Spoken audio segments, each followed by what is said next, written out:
vous invite à prendre avec moi dans Genèse au chapitre 22 et au verset 1er. Genèse, chapitre 22, verset 1er. Qui, de mémoire, sait de quoi il s'agit dans Genèse, chapitre 22 ?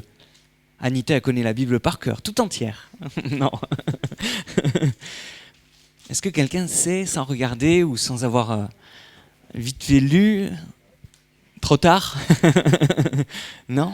Ok, Genèse 22, c'est l'histoire d'Abraham qui va avoir une demande qui lui est formulée de la part de Dieu, une demande très très compliquée. Vous vous souvenez, qu'est-ce que Dieu a demandé à Abraham de très compliqué ?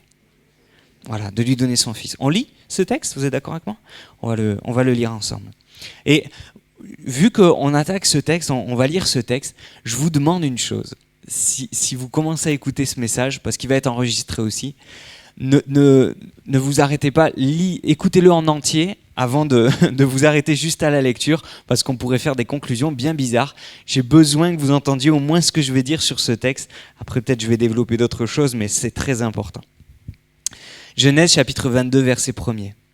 Après ces choses, Dieu mit Abraham à l'épreuve et lui dit « Abraham ». Il répondit « Me voici ». Dieu dit « Prends ton fils, ton unique, celui que tu aimes, Isaac, va-t'en au pays de Morija, et là, offre-le en holocauste sur l'une des montagnes que je te dirai. » Abraham se leva de bon matin, sella son âne, et prit avec lui 2 serviteurs et son fils, Isaac. Il fendit du bois pour l'holocauste et partit pour aller au lieu que Dieu lui avait dit. Le 3e jour, Abraham, levant les yeux, vit le lieu de loin. Et Abraham dit à ses serviteurs « Restez ici avec l'âne. Moi et le jeune homme, nous irons jusque-là pour adorer et nous reviendrons auprès de vous. » Abraham prit le bois pour l'holocauste, le chargea sur son fils Isaac et porta dans sa main le feu et le couteau. Et ils marchèrent tous deux ensemble. Alors Isaac, parlant à Abraham son père, dit « Mon père ». Il répondit « Me voici mon fils ». Isaac reprit « Voici le feu et le bois, mais où est l'agneau pour l'holocauste ?» Abraham répondit « Mon fils, Dieu se pourvoira lui-même à l'agneau pour l'holocauste. » Et ils marchèrent tous deux ensemble. Lorsqu'ils furent arrivés au lieu que Dieu lui avait dit, Abraham y éleva un autel et rangea le bois. Il lia son fils Isaac et le mit sur l'autel par-dessus le bois.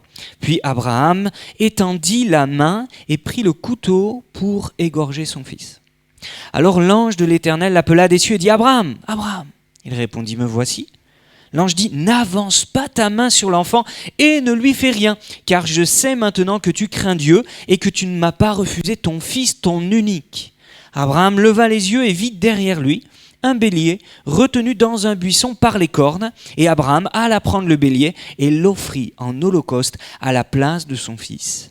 Abraham donna à ce lieu le nom de Yahvé-Jiré, c'est pourquoi l'on dit aujourd'hui à la montagne de l'Éternel, il sera pourvu. L'ange de l'Éternel appela une seconde fois Abraham des cieux et dit « Je le jure par moi-même, parole de l'Éternel, parce que tu as fait cela et que tu ne m'as pas refusé ton fils, ton unique, je te bénirai et je multiplierai ta postérité comme les étoiles du ciel et comme le sable qui est sur le bord de la mer.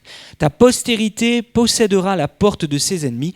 Toutes les nations de la terre seront bénies en ta postérité parce que tu as obéi à ma voix. » Abraham étant retourné vers ses serviteurs, ils se levèrent et s'en allèrent ensemble à Beersheba, car Abraham demeurait à Beersheba. Ok. Ça va ? Vous allez bien ? Là, vous vous dites, qu'est-ce qu'il fait Jérémie apprendre ce texte ? Non, toute la Bible est bonne. Il faut savoir que toute la Bible est bonne. Et tout est écrit pour notre instruction.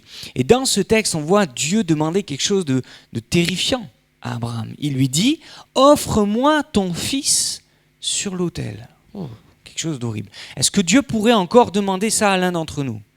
Jamais. Dieu ne fera jamais ça. Dieu avait déjà prévu de l'arrêter, ok ?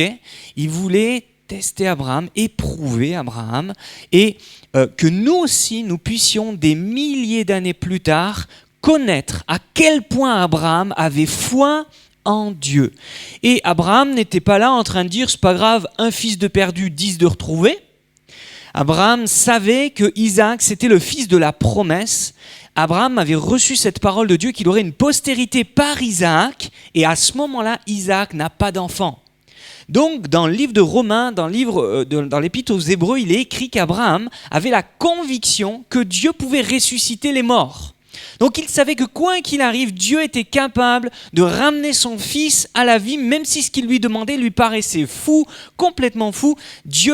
Abraham plutôt, savait que Dieu était amour et que Dieu allait faire quelque chose. D'ailleurs, dans tout son discours, Abraham, quand il quitte les serviteurs, il dit « Nous reviendrons tous les deux ». Donc c'est bien la preuve qu'il n'allait pas offrir un sacrifice comme les autres dieux le demandaient aux gens de son époque. Il faut comprendre que ce n'est pas du tout la même époque qu'aujourd'hui. Aujourd'hui, on a les droits des enfants et tout. À l'époque, il n'y avait pas du tout ça. Un enfant, ça avait moins de valeur qu'un esclave parce que ça ne pouvait pas encore travailler durement à la terre. Il faut comprendre le contexte de l'époque. Alors pas pour Abraham parce que c'est son fils unique. Vous savez, il y avait Ismaël qui avait été renvoyé. Il était avec Isaac. C'était un fils précieux. Mais à l'époque, il y avait quelque chose de très courant. C'est que le premier-né était offert en sacrifice aux dieux. C'était quelque chose que tout le monde faisait. Et Abraham vivait dans une époque où ça se faisait couramment. D'ailleurs, c'est pour ça que Dieu va dire au peuple d'Israël « Allez conquérir le pays de Canaan et vous ne laissez personne avec leur fausse doctrine, leur fausse croyance parce qu'ils commettent un péché horrible. Ils prennent des bébés, ils les offrent à leur statut. Et je ne suis pas du tout d'accord avec ça. Dieu n'a jamais laissé faire ça. Et s'il a demandé comme ça une fois à un homme, Abraham, il ne l'a pas laissé faire. Ça n'est jamais arrivé. Dieu n'a jamais demandé à qui que ce soit d'aller jusqu'au bout d'offrir son fils, mais Dieu voulait voulait que ce soit démontré que la foi d'Abraham était plus forte que la foi des païens, des gens qui ne connaissaient pas le vrai Dieu et qui, eux, offraient leurs enfants, leurs premiers-nés, à leurs idoles. D'accord ? C'était une pratique très courante. Et Dieu l'a fait pour nous montrer que la foi d'Abraham était à ce point-là, tout simplement. D'accord ? Aujourd'hui et après ça, jamais plus Dieu n'a jamais demandé quelque chose comme ça.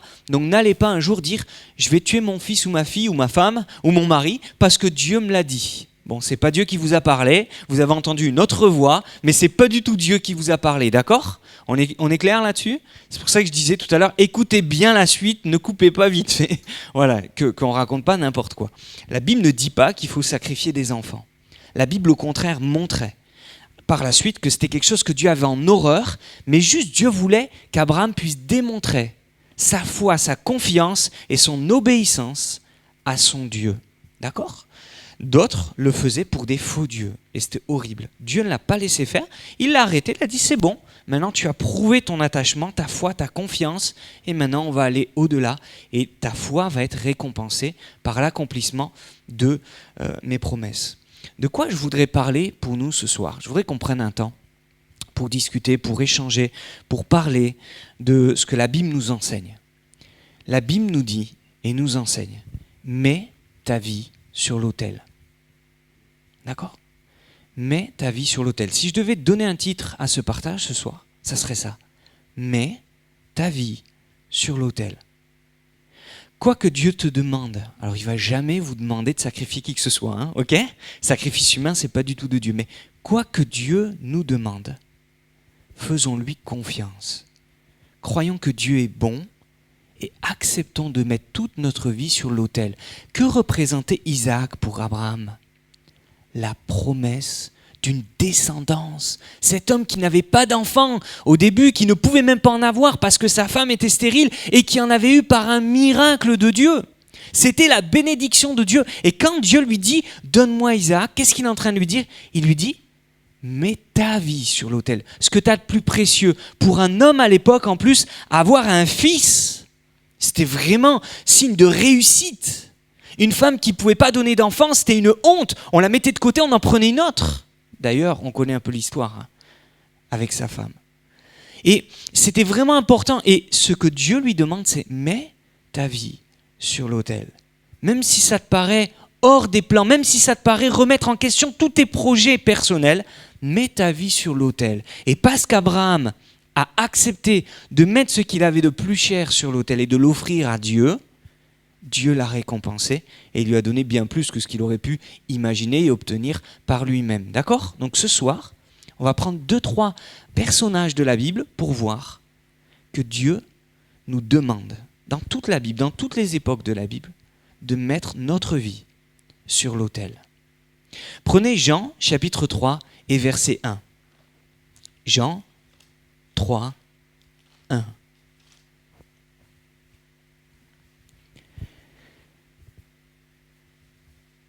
Il y eut un homme d'entre les pharisiens nommé Nicodème, un chef des Juifs qui vint, lui, auprès de Jésus de nuit et lui dit : Rabbi, nous savons que tu es un docteur venu de Dieu, car personne ne peut faire ces miracles que tu fais si Dieu n'est avec lui. Jésus lui répondit : en vérité, je te le dis, si un homme ne naît de nouveau, il ne peut voir le royaume de Dieu. Nicodème lui dit : comment un homme peut-il naître quand il est vieux ? Peut-il rentrer dans le ventre de sa mère et naître à nouveau ?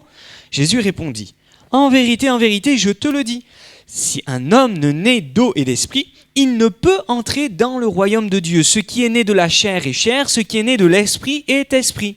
Ne t'étonne pas que je t'ai dit, il faut que vous naissiez de nouveau. Le vent souffle où il veut et tu en entends le bruit, mais tu ne sais d'où il vient ni où il va. Il en est ainsi de tout homme qui est né de l'esprit. Nicodème lui dit : comment cela peut-il se faire ? Jésus lui répondit : tu es le docteur d'Israël et tu ne sais pas ces choses. En vérité, je te le dis, nous disons ce que nous savons et nous rendons témoignage de ce que nous avons vu et vous ne recevez pas notre témoignage. On s'arrête là. Nicodème est un homme qui, comme les docteurs le faisaient à l'époque, allait voir d'autres docteurs pour pouvoir grandir dans leur connaissance intellectuelle de la doctrine biblique. Et Nicodème devait être un peu impressionné parce qu'il voyait, il entendait tous les miracles que Jésus faisait et il était curieux de pouvoir en savoir un peu plus, de pouvoir savoir ce que Jésus dirait pour pouvoir avoir la vie éternelle, etc., etc. Et puis Nicodème s'approche et Jésus va lui dire : tu sais, il te faut naître de nouveau. Jésus aborde Nicodème sur quelque chose qu'il ne peut pas maîtriser avec son intelligence. Il ne peut pas expliquer les choses que Jésus lui dit et il ne peut pas les comprendre avec son intelligence. Jésus va mettre Nicodème face à quelque chose d'impossible. Il te faut naître de nouveau. Alors qui pense que Raymond peut rentrer dans le ventre de sa maman pour naître ? C'est pas possible. Quand on est vieux, on ne peut pas. Alors, peut-être moins d'expérience que Raymond, moins âgé que Raymond. Muriel, est-ce que tu penses que toi aussi, à ton âge, tu peux rentrer dans le ventre de ta maman ? Non ? Ok, personne ? Moi non plus. On ne peut pas faire ça. Et nous, on a la suite, on connaît peut-être la suite avec l'expérience de la lecture de la Bible, etc. Mais comprenez vraiment que pour Nicodème, il entendait quelque chose de fou. Il dit, mais de quoi il parle cet homme ? Alors, juste pour vous préciser, pour qu'on puisse savoir quand même ce qui est écrit et ce dont il s'agit, quand Jésus dit « il te faut naître d'eau et d'esprit », de quoi il parle quand il parle de l'eau et de l'esprit ? Baptême dans l'eau, baptême dans le Saint-Esprit ? Ok, pas du tout. Ok, repentance ? Non, pas du tout. Mais ça vient par la repentance. Jésus ne dit pas du tout « il te faut être baptisé dans l'eau et baptisé dans le Saint-Esprit ». Jésus cite exactement Ézéchiel 35, verset 26 « Je répandrai une eau sur vous pour vous purifier ». Et là, ce n'est pas du tout le baptême dans l'eau, puisque 1 Pierre 3, 21, il dit « ce n'est pas la purification des souillures du corps, le baptême ». Donc, ce n'est pas le baptême. C'est quoi ? Naître d'eau et d'esprit. L'eau de la parole qui nous purifie. C'est-à-dire, il nous faut naître de la parole, il faut que la parole vienne toucher notre cœur et qu'elle vienne purifier notre mentalité, notre pensée, et l'esprit qui vienne nous convaincre de péché pour qu'on puisse naître de nouveau. D'accord ? Donc, à ne pas confondre avec le baptême dans l'eau et le baptême dans le Saint-Esprit. Et puis, j'ai aussi autre chose que je pourrais vous parler. Quand une femme va accoucher, qu'est-ce qu'elle perd ? Ben voilà, il te faut non seulement naître d'eau, mais il te faut aussi naître de l'esprit. C'est l'esprit qui nous fait naître de nouveau. D'accord ? Donc il y a ces deux interprétations. C'est soit on perd les eaux, on est d'eau et on est de l'esprit, c'est-à-dire spirituellement, naturellement et spirituellement. C'est exactement ce que Jésus dit. Ce qui est né de la chair est chair et charnel. Ce qui est né de l'esprit est de l'esprit. Donc il y a vraiment un contraste comme ça.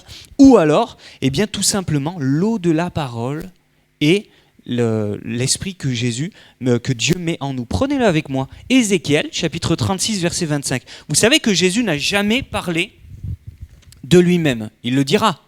Vous l'avez lu, vous connaissez ce verset où Jésus dit « Je n'ai rien dit de moi-même ». Oui, non?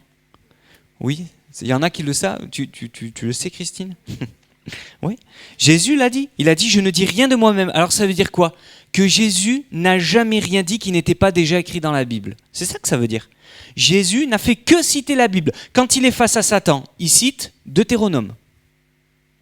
L'homme ne vivra pas de pain seulement, mais de toute parole qui sort de la bouche de Dieu. C'est exactement du littéral Deutéronome. Et tout ce qu'il va dire, c'est le Deutéronome. Tu ne tenteras pas l'Éternel ton Dieu. Deutéronome. Tout est Deutéronome. Il cite Deutéronome. Et là, qu'est-ce qu'il cite? Ézéchiel. Regardez, Ézéchiel 36, verset 25. Je répandrai sur vous une eau pure et vous serez purifiés. Je vous purifierai de toutes vos souillures et de toutes vos idoles. Verset 26, je vous donnerai un cœur nouveau, je mettrai en vous un esprit nouveau, j'ôterai de votre corps le cœur de pierre et je vous donnerai un cœur de chair. Je mettrai mon esprit en vous et je ferai en sorte que vous suiviez mes ordonnances et que vous observiez mes lois. Donc il ne parle pas en fait du baptême, pas du tout. Il parle simplement de la nouvelle naissance, de l'action de Dieu qui nous purifie par l'eau de la parole. C'est ce que Jésus va dire aux disciples à un moment, vous êtes tous purs car vous avez été lavés par l'eau de la parole. Et puis, le Saint-Esprit qui vient changer notre cœur et nous mettre l'envie de suivre les ordonnances du Seigneur Dieu. Donc ça, c'est un autre type de personnage qui doit mettre sa vie sur l'autel. Prenez Nicodème. C'est un docteur d'Israël, c'est le docteur d'Israël. Jésus nous dit que ce n'est pas un docteur parmi les docteurs, mais que c'est la référence de tout Israël. Et il lui dit, tu ne sais pas ces choses, Nicodème? Tu n'as même pas compris ça, alors que tu es le meilleur théologien d'Israël? Qu'est-ce que Jésus est en train de lui dire? Toutes tes études ne t'ont pas amené à la vérité. C'est ça qu'il est en train de dire. Tous tes efforts par toi-même pour comprendre comme ça ne t'ont pas amené à la vérité. Et il faut que tu comprennes que la foi, c'est quelque chose que tu ne peux pas expliquer avec ton intelligence.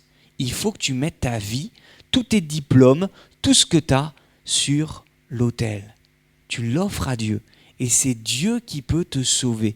Il te faut naître d'eau et d'esprit. Et quand il dit ça, Nicodème, il ne comprend pas encore. Il dit, mais comment cela peut-il se faire? Et il va dire, tu sais, ce qui est impossible aux hommes est possible à Dieu. Ce qui est né de l'esprit, on ne sait pas d'où il vient, on ne sait pas où il va.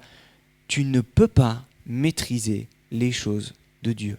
Tu ne peux qu'implorer Dieu pour qu'il te pardonne et pour qu'il te sauve. Mets ta vie sur l'autel. Tous tes mérites, tous tes efforts pour gagner le ciel et pour connaître les choses de Dieu, mets ça sur l'autel et c'est Dieu qui se révélera à toi. C'est bon? Vous me suivez jusque-là? C'est bon? On continue. Luc, chapitre 18 et verset 18 et on s'arrête là après. Luc 18, verset 18. Un chef, d'autres l'appellent un jeune homme riche, un chef interrogea Jésus et dit « Bon maître, que dois-je faire pour hériter la vie éternelle ?» Jésus lui répondit « Pourquoi m'appelles-tu bon? Il n'a de bon que Dieu seul. Tu connais les commandements. Tu ne commettras point d'adultère, tu ne diras point de tu ne tueras point, tu ne déroberas point, tu ne diras point de faux témoignages, honore ton père et ta mère. J'ai, dit-il, observé toutes ces choses dès ma jeunesse. Jésus, ayant entendu cela, lui dit, il te manque encore une chose. Vends tout ce que tu as, distribue-le aux pauvres et tu auras un trésor dans les cieux. Puis, viens et suis-moi. Lorsqu'il entendit ces paroles, il se réjouit, vendit tout ce qu'il avait et donna l'argent aux pauvres. C'est ça ou pas? Pas du tout. Lorsqu'il entendit ces paroles, il devint tout triste, car il était très riche.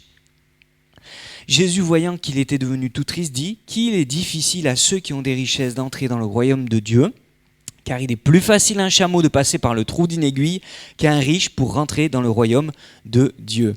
Alors, le trou de l'aiguille, c'est pas une aiguille à coudre d'aujourd'hui, c'est bon? Vous le saviez ça? L'aiguille, c'est quoi? c'est une porte dans la muraille qui restait ouverte la nuit. Il y avait la grande porte classique pour la journée, et pour protéger des voleurs et d'une armée qui pourrait assiéger, il y avait des petites portes sur le côté, et celles-ci restaient ouvertes quand on arrivait trop tard la nuit. Et donc, les chameaux qui étaient tout chargés là, et qui arrivaient, ils devaient se baisser, on les dépouillait de toutes leurs marchandises, on passait d'abord les marchandises, ensuite le chameau devait se mettre comme ça en bas, se baisser et se courber, et passer par la petite porte qu'on appelait l'aiguille, et une fois de l'autre côté, on le rechargeait des marchandises, on pouvait continuer la marche jusqu'à la maison. Et c'est symbole de quoi ? C'est symbole d'humilité. Il est difficile à quelqu'un de très riche de s'humilier. Oui ou non ? Est-ce que c'est impossible ? Est-ce que Jésus a dit c'est impossible pour un riche de rentrer dans le royaume des cieux ? Pas du tout. Mais c'est plus difficile parce qu'il faut qu'il accepte qu'il a besoin de quelqu'un. Quand vous avez tous les moyens financiers, est-ce que vous pouvez vous embaucher un jardinier, un cuisinier, etc., etc. Et du coup, vous pouvez vous dire j'ai besoin de personne. Si je suis malade, j'ai les meilleurs médecins de toute la terre, etc. Et ça demande un effort peut-être encore plus conséquent pour quelqu'un qui a l'habitude de tout avoir que de reconnaître qu'il a besoin de Jésus lui aussi pour le pardon de ses péchés. Et c'est simplement ce que Jésus veut montrer. Alors qu'est-ce qu'il a cet homme ? Cet homme, il avait des grands biens.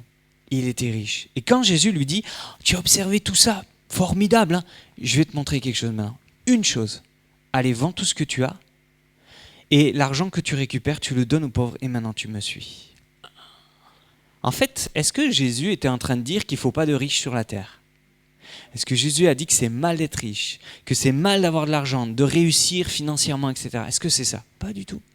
Jésus a simplement mis en évidence ce qui pour cet homme était un piège et volait la place de Dieu. Est-ce qu'on peut être riche et aimer Dieu ? Oui ou non ? Bon, c'est possible, hein ? On est tous d'accord. Ok. Dieu n'est pas du tout contre une réussite qu'on pourrait avoir. Mais si cet argent prend la place de Dieu, ben alors on est piégé. Et Jésus, qu'est-ce qu'il va faire ? Il va souligner que cet homme est piégé par ça. Il va le mettre en évidence et devant ce piège qui est dans sa vie et cette chose qui l'empêche de s'approcher de Dieu. Alors que cet homme, imaginez-vous, depuis sa jeunesse, il ne ment pas, il ne vole pas, il ne tue pas, ouf, et il aime Dieu, voilà. Il fait tout ce qu'il peut, il dit « mais j'ai observé toutes ces choses depuis ma jeunesse ». C'est super, cet homme, on dirait, bon, bah, on lui offre le ciel sans confession. Quelqu'un dira, hein ? Et pourtant, Jésus, allez, il te manque une chose, parce qu'il y a quelque chose qui t'a volé la place de Dieu dans ton cœur. Toutes tes richesses, débarrasse-toi. Et puis ensuite, tu pourras me suivre. Suis-moi. Et pour cet homme, c'était trop dur. Et au lieu de dire, Seigneur, je fais comme Abraham, j'accepte de tout perdre parce que je sais que tu pourvoiras à mes besoins et tu es capable de me rendre même au centuple. Regardez Job, c'était un homme très riche. Il a tout perdu, mais Dieu lui a donné 2 fois plus, le double. Donc quand Dieu nous demande de lui faire confiance et de lui donner quelque chose, il est capable de pourvoir à tout le reste et même au-delà de ce qu'on aurait pu mériter ou imaginer. Donc, cet homme avait besoin de mettre sa vie sur l'autel en abandonnant à Dieu ses propres biens, ses richesses. Et c'est la troisième et la dernière chose que je voudrais relever et sur laquelle je voudrais qu'on puisse réfléchir. Le premier exemple qu'on avait, c'était Abraham qui avait des projets dans sa descendance. Peut-être que quelqu'un ce soir a des projets dans sa descendance, son fils, sa fille. Et c'est un peu votre fierté. Votre fille a les meilleurs diplômes, les meilleures choses, où vous espérez les meilleures réussites, le meilleur mariage. Et puis, vous savez, vous avez un enfant qui a eu 6 enfants, alors vous savez, vous êtes fiers parce qu'ils sont bien élevés. Non, je plaisante. Hein. Mais peut-être que, moi j'ai connu des personnes qui, quand j'aurais posé la question, mais c'est quoi la chose la plus importante dans votre vie ? Alors qu'ils connaissaient Dieu, hein, au lieu de dire Jésus, mais ils ont dit, moi, c'est ma fille. Et je dis, mais si vous perdez votre fille, alors attention, hein, on n'est pas superstitieux à dire que si on l'imagine, ça va arriver. Hein, on n'est pas du tout dans ce truc-là. Mais je dis, imaginez que vous perdez votre fille. Qu'est-ce qu'il y a de plus précieux ? Oh, si je perds ma fille, je perds tout. Je dis, bien sûr que c'est dramatique. Bien sûr que personne ne peut imaginer la souffrance. Et je le souhaite à personne. Mais il n'y a pas quelque chose de très important. Ah non, je perds ma fille, je perds tout. Et Jésus? Ah mais bien sûr Jésus, bien sûr. Mais ce n'était pas la première réponse. Et c'est même pas venu à l'idée. Est-ce que vous avez tellement mis votre espoir dans votre entourage, votre famille, vos enfants, voilà, votre foyer, votre couple peut-être, que vous n'êtes pas prêt à faire confiance au Seigneur et à mettre ces choses sur l'autel et à dire « Seigneur, je vais faire de mon mieux pour tout ça, mais quoi qu'il arrive, c'est entre tes mains et je te fais confiance ». Peut-être que ce soir, quelqu'un est désarmé, triste. Peut-être que quelqu'un qui entend ce message, il est triste et sa vie, elle est bloquée sur le fait qu'il a perdu quelqu'un ou qu'il a peur pour quelqu'un ou que, je ne sais pas, il ne voit que par sa famille, son fils, sa fille, son mari, son épouse. Et Jésus, mets ta vie sur l'autel. Fais confiance au Seigneur et lui saura prendre soin de ton conjoint, de ta conjointe, de ton fils, de ta fille. Et comme le dit ce chant, si le monde te reprend, et ton or et ton argent, mais il n'y a pas que ça, hein. Il y a la famille aussi, peut-être que la vie peut faire que certains vivent des choses plus difficiles que d'autres. Est-ce que parce qu'on est enfant de Dieu, on ne sera jamais trahi par notre famille? Et si, dans la Bible, c'est arrivé aussi. Est-ce que notre foi va dépendre de ça? Ou est-ce qu'on va continuer malgré tout et dire, Seigneur, tu vois, peu importe ce qui arrive, moi, j'ai les yeux fixés sur toi. Ma vie, elle est sur l'autel. Nicodème, c'était ses diplômes, sa connaissance, son intelligence, et il voulait tout comprendre. Il était le docteur d'Israël, il voulait en savoir un petit peu plus. D'ailleurs, il vient de nuit, pour qu'on ne le voit pas, hein, ça c'est une petite astuce. Et Jésus va le mettre en face de... Tu ne peux pas maîtriser les choses. L'esprit, il vient de on ne sait pas où, il va on ne sait pas où. Si tu veux vraiment vivre les choses de Dieu, il faut que tu apprennes à ne plus maîtriser avec ton intelligence. Laisse-toi porter par le Seigneur. D'ailleurs, dans Ézéchiel, il y a une image, une vision que Ézéchiel a, et il y a de l'eau qui sort du temple, ça fait un grand fleuve, et au bout d'un moment, le Seigneur lui dit avance, il avance, et dans ce fleuve, il a de l'eau jusqu'aux pieds, aux genoux, aux chevilles, enfin voilà, à la hanche, et puis après, il faut nager. Parce qu'on ne pouvait pas le traverser sans nager, il était trop profond. Et c'est l'image de la vie de l'esprit où tu ne peux pas maîtriser, tu ne peux pas toujours avoir pied, il faut te laisser porter par le Seigneur. Et au bout d'un moment, ton intelligence à toi aussi peut être un frein pour que Dieu agisse dans ta vie.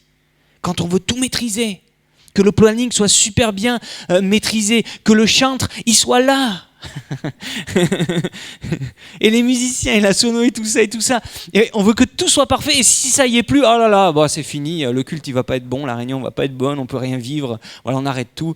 Est-ce qu'on va se laisser décourager par ces choses, ou est-ce qu'on va dire Seigneur, moi je planifie ma journée, c'est bien, si vous avez un agenda, ne le jetez pas, c'est une bonne chose, mais Dieu fait ce qu'il veut de notre agenda, oui ou non?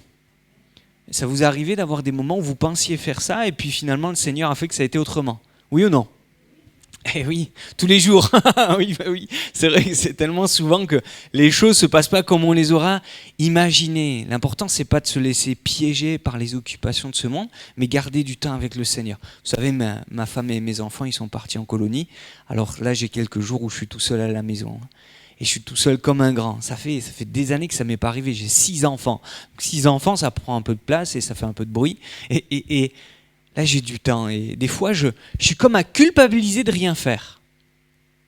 Vous savez? Je suis comme là à me dire, mais il n'y a pas de bruit. Tiens, qu'est-ce qui se passe? Eh bien non.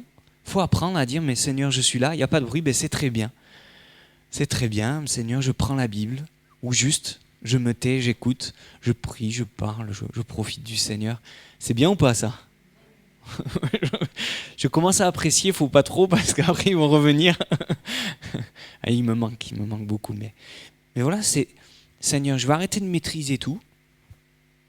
Je veux me laisser porter. Alors je vous dis que j'apprends, hein, j'apprends, j'ai encore beaucoup à apprendre, mais mettre notre vie sur l'autel. Seigneur, fais ce que tu veux. Et puis ce que j'ai appris avec mon intelligence et avec mon éducation, avec mes diplômes, avec tout ça, Seigneur, si tu veux faire quelque chose qui n'a rien à voir avec tout ça, ben, je te fais confiance.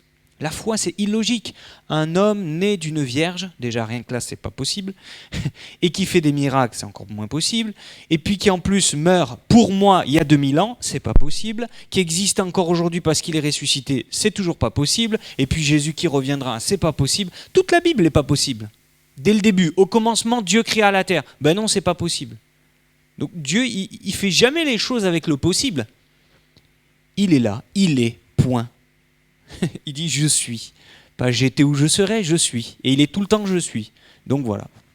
Ça c'est Dieu. Et avec Dieu, il ne faut pas se laisser avoir par notre volonté de tout maîtriser, mais plutôt dire Seigneur, tu sais tout, alors je peux me laisser porter par toi. Et puis, le dernier qu'on a vu, c'est les richesses, forcément les biens matériels. Ce qu'on a, ce qu'on désire, ce qu'on jalouse, que rien sur cette terre ne nous fasse tellement envie ou soit tellement là devant nos yeux, brille tellement à nos yeux, qu'on en est aveuglé sur les trésors dans le ciel que le Seigneur veut nous accorder. Jésus dira, là où est ton trésor, là aussi sera ton cœur. Vous vous souvenez de ce verset? Il est assez connu, hein? Même dans le monde, les gens le connaissent un peu. Là où est ton trésor, là aussi sera ton cœur. Ça veut dire là où tu investis, là où tu mets ce que tu as de plus précieux, là ton cœur va être. C'est là que ton cœur va être attaché, que tes pensées vont être. Quand Dieu parle du cœur, il ne parle pas du muscle, hein? Vous l'avez compris? Il parle de nos émotions, de nos pensées, de notre amour, de notre espérance. Il parle de tout ce qui est là, l'âme en fait, la capacité, le psyché. Voilà, tout ce qui fait notre capacité à réfléchir, à décider, etc., que les animaux n'ont pas. Nous, on a cette capacité de réfléchir, de décider, de calculer, de faire des plans, des projets. Les animaux ont plus un instinct. Ils ont certaines capacités, mais nous, on en a encore plus. On ne l'utilise pas toujours bien, faut l'avouer. Hein. On est souvent à ne pas utiliser ces choses bien. Mais, le Seigneur, il dit, mets ton cœur vraiment dans des choses de Dieu. Et c'est plutôt, investis-toi dans les choses de Dieu. Ne regarde pas ce qui est là sur la terre. Utilise ces choses pour les pauvres, pour faire du bien autour de toi. Toi aussi, jouis de ce que le Seigneur te donne, c'est sûr. Mais n'oublie pas les autres. Et puis toi, suis-moi. Que ces choses ne brillent pas trop à tes yeux. Quelqu'un dira, tout ce qui brille n'est pas de l'or. Et puis souvent, ce qui brille, vous savez, les boîtes de nuit, tout ça, ce n'est pas les meilleurs endroits pour notre âme et notre salut. Donc attention, attention. Mets ta vie sur l'autel. On ferme nos yeux.